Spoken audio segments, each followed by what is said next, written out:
भूत कोला।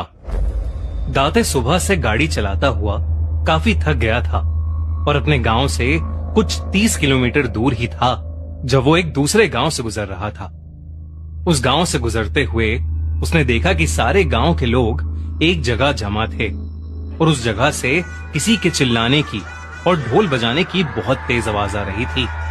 दाते, जो मैंगलोर शहर में पला बड़ा था, पुट्टुर जिले में बसे अपने गांव में पहली बार जा रहा था।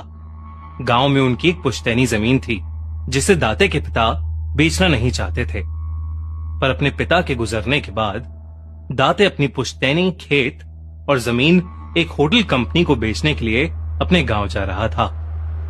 उसकी गाड़ी जैसे तैसे अलग अलग गांवों के बीच से जा रही थी और उसको वही ढोल और चीखने की आवाजें हर जगह सुनाई दे रही थीं और उन जश्नों में जलती हुई मशालों से रात भी जगमगा उठी थी। वो ये सब अपनी जिंदगी में पहली बार देख रहा था। सब कुछ देखते देखते जब वो अपने गांव के घर में पहुंचा तो उसने देखा कि वो गांव भी बाकी गांव की तरह सजा हुआ था, पर वहां अभी कोई जश्न नहीं हो रहा था। जब उसने अपने घर का ध्यान रखने वाले काका से पूछा कि ये सजावट किस लिए है, तो उन्होंने उसे बताया कि गांव में अगले दिन भूत कोला होने वाला है।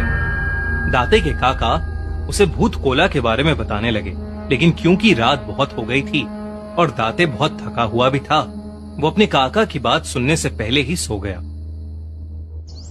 अगले दिन होटल वाले उसके घर आए। होटल वालों को अपनी जमीन दिखाने के बाद उन्हें विदा करके वो शाम को प्रॉपर्टी के पेपर्स पर साइन कर ही रहा था जब उसे फिर से वही ढोल और चिल्लाने की आवाजें आने लगी। दाते ने जब अपने कमरे की खिड़की से बाहर देखा तो उसे कुछ अजब सा ही माहौल दिखा। दाते गांव के उस जश्न को देखने के लिए पेपर्स को वहीं घर में छोड़कर बाहर चला गया। जश्न की जगह पर उसे ढेर सारे लोग एक ही जगह पर जमा हुए दिखे और वही ढोल की आवाज उसे और जोरों शोरों से सुनाई दी।